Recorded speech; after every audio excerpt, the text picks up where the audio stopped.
Hello, good day sa lahat. Ang video ko ngayon ay papakita ko sa inyo yung ating nagawang mixed green salad na may halong iba-ibang klasing dahon. Yun ang kalimitan na pagkain dito, nilalagay sa tinapay or ginagawang salad, hinahalo sa salad. Ayan, yung ating nagawang isa sa mga mixture dito na green salad na may halong rucola, baby spinach, rhubarb, at saka yung iba pa.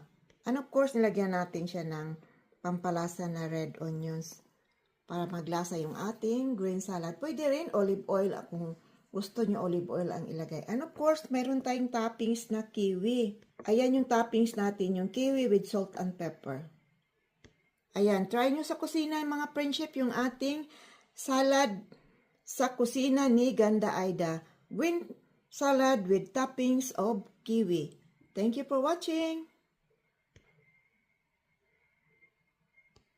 Hello, good day sa lahat. Ang video ko ngayon ay papakita ko sa inyo yung ating nagawang mixed green salad na may halong iba-ibang klasing dahon. Yun ang kalimitan na pagkain dito, nilalagay sa tinapay or ginagawang salad, hinahalo sa salad. Ayan, yung ating nagawang isa sa mga mixture dito na green salad na may halong rucola, baby spinach, rhubarb, at saka yung iba pa.